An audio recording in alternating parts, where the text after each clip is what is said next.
Hello friends, James Stevenson back with another episode of Dunkin on Munkin, one of my favorite recurring series here, where we make fun of the person posing as the fake name Brad Munkin on Twitter, and I mispronounce his name Munkin because it rhymes with Dunkin. Let's check in with my co-host Loki, who is sitting up in bed. I'm going to make this an episode of Breakfast with Loki, because I know Brad Munkin, the person posing as Brad Munkin, hates Breakfast with Loki, but he's going to watch this video. Alright, here's your breakfast, buddy. There you go. Okay. So if Loki is ready to eat his breakfast when he comes over, I will move the Loki cam so you won't miss a second of the action. But in this video, I will answer the question, is Brad Munkin worse at spelling or investing? Which of those two things is he worse at? Leave me your comment below on which one you think he's worse at as I review a few examples. So where should we begin? Well, let's start by marking Brad's words. Brad. He tweeted just last week he's going to have to sell more Tesla to keep this platform afloat. Mark my words. Oh yeah, we all know how good Brad Munkin is at making predictions. Just look at his track record, right? That's what I did. I just searched Twitter for Mark My Words from Brad Munkin, and look what I found. On November the 10th, 2020, so, less than 3 years ago, Brad began a tweet with the words, Mark My Words. What were the rest of the words? What were the words we are meant to mark? Tesla's brand value in China will be worth as much as cow dung because of Elon Musk, hashtag TeslaQ. So, Tesla's going to go bankrupt because they won't be able to sell cars in China. Their brand will be worthless in China. Nobody in China will buy a Tesla. Alongside that, I have dropped news that Tesla's $37,000 Model Y is outselling EVs that are 7 times cheaper in China. The Tesla Model Y was China's best-selling EV last quarter. BYD's doing great as well. But Chinese consumers are snapping up Tesla Model Ys almost as fast as Elon Musk can make them. So what do we think about Brad's prediction? Did we mark his words well enough that Tesla's brand value would be 0? Alright, so that's the first place that I wanted to go. And probably this was the one that I ratioed him the hardest on, 363 likes to his 80 in his original post. Let's see what else we have here, though. I want to get a few things into this week's episode of Dunkin on Munkin. It would be too many videos if I made a separate video about every one. I alluded to Brad being bad at spelling. Here's the first example of that. Tesla will end up like DeLorean. Now this one could have been a typo, except that he spelled it the same way in the next sentence. But DeLorean's cars looked better. Yeah, everybody's allowed a typo, right? But if you're going to call yourself a hedge fund manager of global automotive stocks with decades of experience, learn how to spell DeLorean, please. John DeLorean, one of the major figures in auto manufacture over the past 4 decades, 5 decades. Yeah. So, DeLorean made 9,000 units. How many units has Tesla made? Over 5 million now. So are these the same situation, or are these different situations? Tesla is already outselling several of the legacy automakers, and will be passing more over the next several years.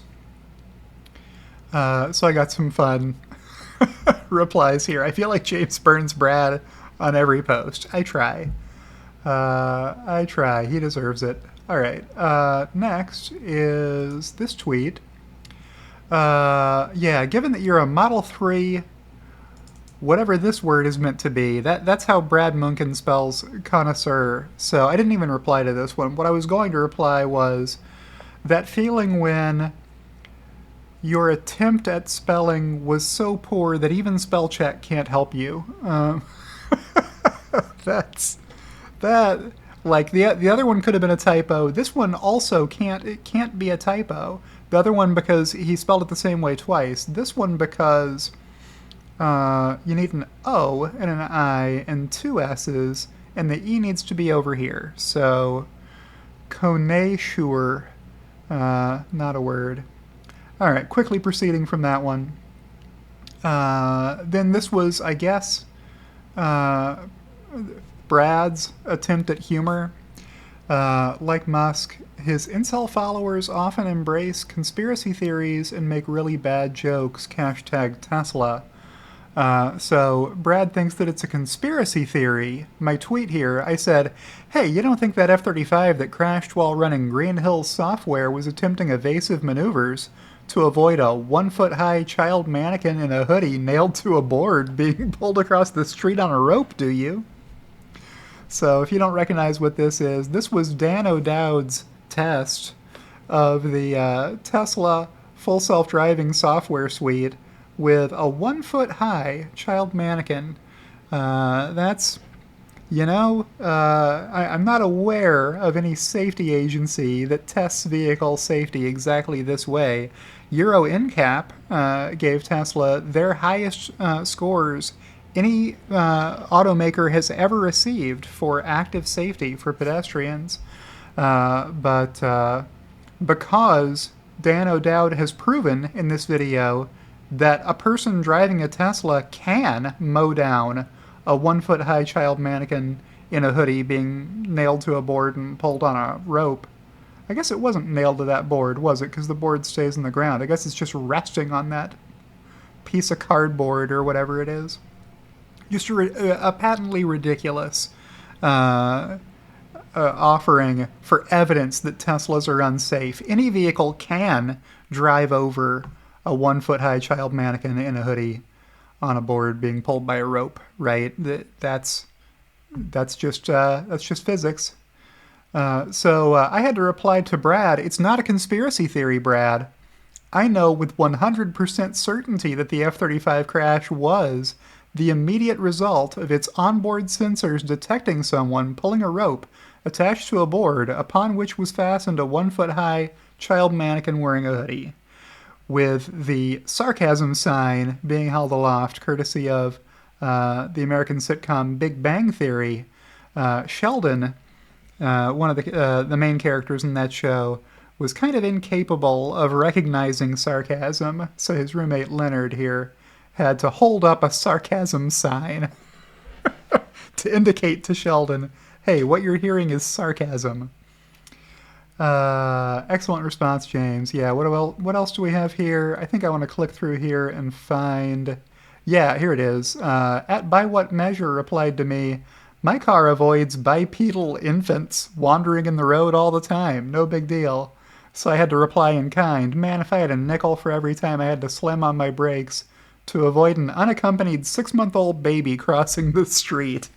That's the chief concern when you're building a car, is can you get that car to stop before a 4-month-old baby crosses the road in front of it?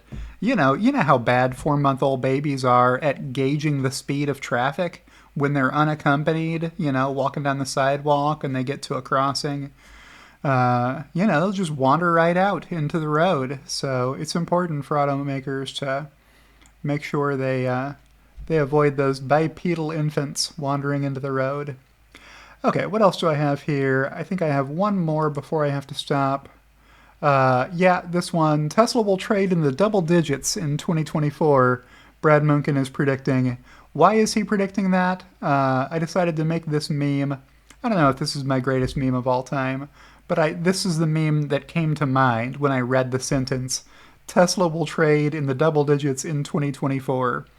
Why is this man trying to convince himself of that? Because he's already bought so many January 2025 put options. So I know that because I've been following Brad Munchen closely enough to have seen all the times he tweeted about what a great bargain it was to buy January 2025 put options from January of this year through June. He has been loading up on these bets against Tesla, that the stock price will fall to $150 or $25. He thinks the company's going to go bankrupt before January of 2025, and that he'll make a lot of money on those put options. But not many people agree with him if you've seen the analyst expectations. I mean the good analyst expectations for what Tesla earnings are going to be. And that's my video for today. So with that, I will outro. Well, first we'll check back in with Loki, who has decided to keep dozing in bed for now and eat his breakfast later. And then I'll say thank you for watching this video. If you enjoyed it, click the like button. That helps me and my channel to be seen by more people when you click the like button, whether you're watching this on YouTube or on X. And thank you to everyone who supports me, whether you do that through Patreon or X, my recommended way to support me, only $3 per month, or by joining my YouTube channel as my executive producers Kathy Kitchler and Rebellionaire.com did, and I'll see you in the next one.